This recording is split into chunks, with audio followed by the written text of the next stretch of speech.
늦봄의 햇살이 안나 페트로바의 낡은 목조 다차 창문으로 힘없이 스며들었다. 드미트리와 사별한 지 3년. 그의 빈자리는 여전히 집안 구석구석, 그리고 안나의 마음 깊은 곳에 시린 바람처럼 머물렀다. 자식들은 모스크바 시내에서 각자의 삶을 사느라 바빴고, 가끔 걸려오는 전화만이 그녀가 세상과 연결되어 있음을 알리는 유일한 신호였다. 텔레비전에서 흘러나오는 러시아 민요 가락만이 적막한 집안을 채웠다. 그녀가 사는 즈드니 페레울록 별빛 골목은 한때 아이들의 웃음소리와 아코디언 연주가 끊이지 않던 곳이었지만, 이제는 페인트가 벗겨진 낡은 목조 가옥들과 잡초가 무성한 빈터만이 남아 쓰러져가는 시간의 흔적을 고스란히 보여주고 있었다. 최근에는 골목 전체를 밀어버리고 현대식 아파트 단지를 짓는다는 레노바트 재개발 소문이 파다했다.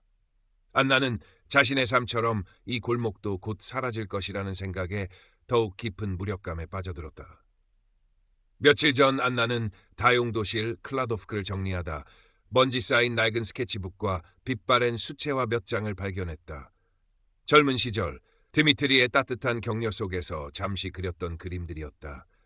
가슴 한 구석이 아련해지며 잊었던 설렘이 피어오르는가 싶었지만, 이내 차가운 현실이 그 감정을 덮어버렸다. 이제 와서 이게 다 무슨 소용람. 그녀는 씁쓸한 미소를 지으며 스케치북을 다시 클라도프카 깊숙이 밀어넣었다. 그러던 어느 날 골목 어귀에 작은 변화가 생겼다. 낡은 공방 자리에 츠크즈드니 스텟 라는 간판이 내걸린 것이다. 젊은 여성 카테리나 이바노바, 줄여서 카토가 운영하는 작은 화실 겸 찻집이었다. 카터는 이 잊혀가는 골목의 풍경과 사람들의 이야기를 기록하는 프로젝트를 구상 중이었다. 그녀는 골목 어르신들의 인터뷰를 시도했지만 대부분은 경계하거나 무관심한 반응을 보였다. 카터는 우연히 안나의 다차를 방문하게 되었다. 안나가 무심코 대놓은 오래전 그린 빛바랜 수채화를 본 순간 카토의 눈이 반짝였다. 그림 속에는 지금은 사라진 골목의 오래된 우물가 풍경과 해맑게 웃던 아이들의 모습이 섬세한 필치로 담겨 있었다. 안나 할머니, 이 그림 정말 놀라워요. 혹시 괜찮으시다면 저와 함께 이 골목의 이야기를 그림책으로 만들어보지 않으실래요? 카토의 제안에 안나는 손사래를 쳤다. 내가 그림을 놓은 지 수십 년인데 이 나이에 뭘 한다고 그래, 아가씨. 그녀의 목소리에는 깊은 체념이 배어 있었다. 카테는 포기하지 않았다. 며칠이고 안나를 찾아와 골목의 소소한 아름다움, 사라져가는 것들에 대한 안타까움을 이야기하며 설득했다. 그녀는 안나의 그림에서 단순한 풍경 이상의 것, 골목의 영혼을 보았다고 했다. 안나는 카티의 진심과 젊은이다운 열정에 조금씩 마음이 움직이는 것을 느꼈다. 밤이면 몰래 클라도프카에서 스케치북을 꺼내 즈브즈드니 페레울록의 낡은 자작나무를 서툴게 그려보기도 했다. 손은 기억보다 무뎌져 있었지만 연필이 종이에 스치는 소리는 잊었던 감각을 깨웠다.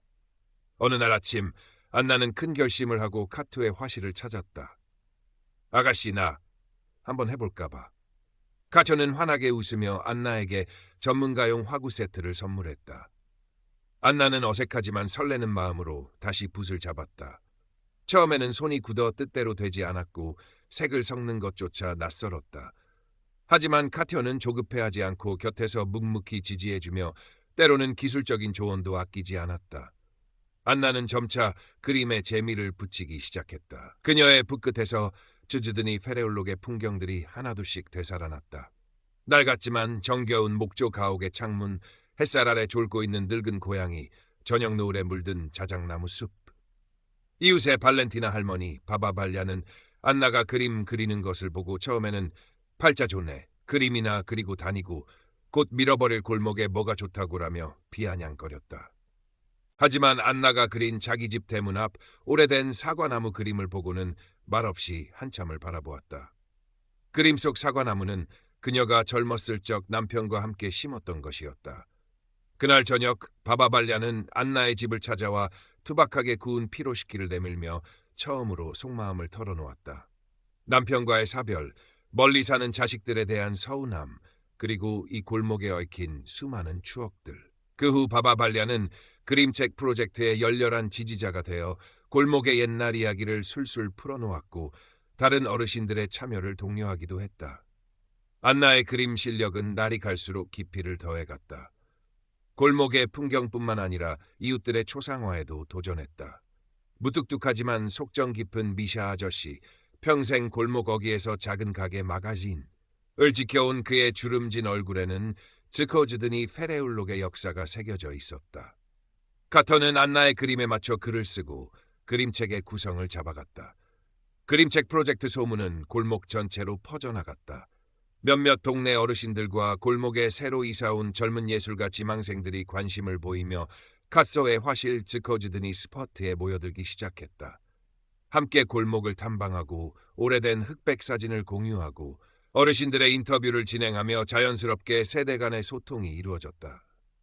화실 한쪽 벽에는 안나의 그림과 골목의 사진들이 전시되었고 주말에는 작은 음악회가 열리기도 했다. 즈코즈드니 페레울록에 서서히 온기가 돌기 시작했다. 하지만 평화는 오래가지 않았다. 레노바치아 계획이 구체화되고 주민 설명회 일정이 잡힌 것이다. 골목에는 붉은 글씨로 쓰인 재개발 찬성 현수막과 반대 현수막이 동시에 나부꼈다. 주민들 사이에선 보상 문제 등으로 의견이 첨예하게 대립했고 오랜 이웃들이 서로 얼굴을 붉히는 일도 잦아졌다. 일부 주민들은 그림책 프로젝트를 뜬구름 잡는 감상주의라며 비난하기도 했다. 그림 그린다고 집이 생기나 돈이 나오나 날선 말들이 안나의 가슴을 후벼 팠다. 프로젝트에 참여했던 몇몇 사람들은 재개발 찬성으로 돌아서거나 주변의 압력에 못 이겨 참여를 중단했다. 안나는 크게 실망했고 다시 그림을 그릴 의욕을 잃어버렸다. 역시 우리는 아무것도 바꿀 수 없어. 이 늙은이의 그림 쪼가리가 무슨 힘이 있다고. 그녀는 며칠 동안 닫차 문을 걸어 잠그고 밖으로 나오지 않았다. 붓과 물감은 다시 클라도프카로 들어갈 위기에 처했다. 카리와 바바발랴는 좌절한 안나를 찾아왔다. 카티아는 안나의 손을 잡으며 말했다. 할머니, 여기서 멈추면 안 돼요. 우리가 그린 이 골목의 시간들이 얼마나 소중한데요. 이 그림들은 단순한 풍경이 아니라 우리 모두의 기억이고 삶이에요. 바바발랴도 투박한 위로를 건넸다. 안나, 자네 그림 보고 있으면 옛날 생각이 나서 얼마나 좋은지 몰라. 자네 그림은 우리 골목의 보물이야.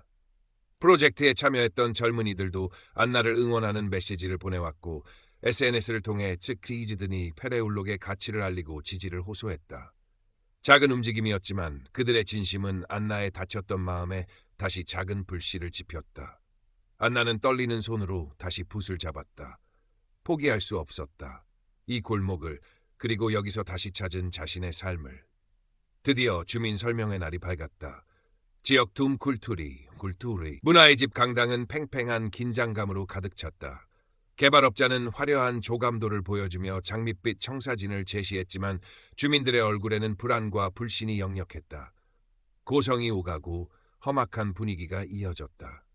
발언 기회를 얻은 카트는 차분하지만 단호한 목소리로 준비한 자료를 펼쳐 보였다. 그것은 바로 즈코즈드니 페레울록 이야기. 그림책 시안과 골목의 아름다운 순간들을 담은 짧은 영상이었다. 스크린에는 안나의 따뜻한 그림들과 함께 골목 사람들의 소박한 미소, 햇살 아래 반짝이는 자작나무 잎사귀, 눈 덮인 겨울 골목의 풍경들이 잔잔한 러시아 민요와 함께 흘러나왔다. 강당 안은 순간 조용해졌다.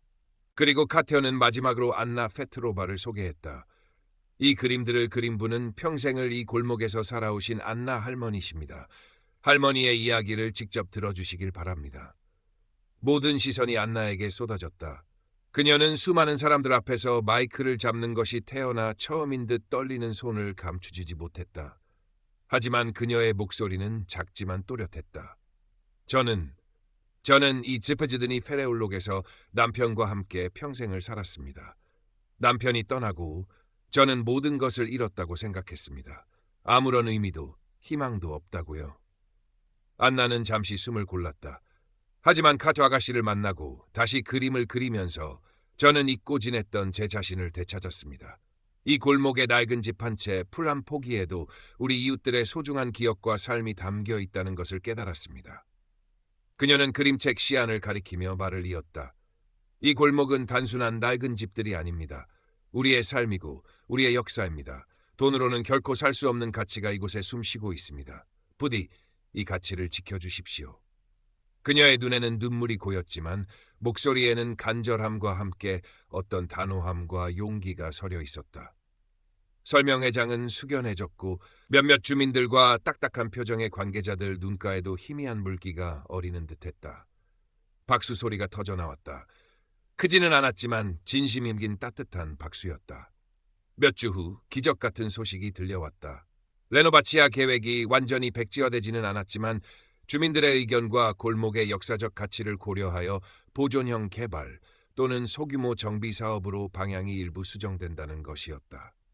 골목의 오래된 목조 가옥 몇 채는 문화유산으로 지정되어 보존되고 나머지 구역도 골목의 특성을 살리는 방식으로 개발될 예정이라고 했다. 완전한 승리는 아니었지만 츠케즈드니 페레울록에게는 그리고 안나에게는 의미 있는 변화의 시작이었다. 즈파우즈드니 페레울록 이야기 그림책은 지역 문화재단의 작은 지원을 받아 소량이지만 정식으로 출판되었다. 모스크바 시내의 몇몇 작은 서점과 온라인 커뮤니티를 통해 조용히 입소문을 탔고 그림책을 보고 골목의 정취를 느끼기 위해 찾아오는 사람들도 생겨났다. 카토의 화실 즈퍼즈드니 스카트는 이제 골목의 작은 사랑방이자 문화공간으로 자리 잡았다. 시간은 흘러 황금빛 졸로타야 오졸로타야 오센 황금 가을 이 츠그즈드니 페레울록을 물들였다. 안나 페트로바는 더 이상 외롭고 무기력한 노인이 아니었다. 그녀는 츠그즈드니 페레울록의 이야기꾼이자 화가로서 새로운 정체성을 찾았다. 그녀는 갑다, 바바 발랴와 함께 골목 정원 가꾸기 모임을 만들었고 주말에는 화실에서 동네 아이들에게 그림을 가르쳐 주기도 했다. 그녀의 낡은 다차 마당에는 작은 화단이 생겨 가을 꽃들이 소담하게 피어 있었고 그녀의 얼굴에는 늘 편안하고 따뜻한 미소가 가득했다. 어느 맑은 가을날 오후 안나는 창가에 앉아 새로 산 스케치북에 환하게 웃으며 뛰어노는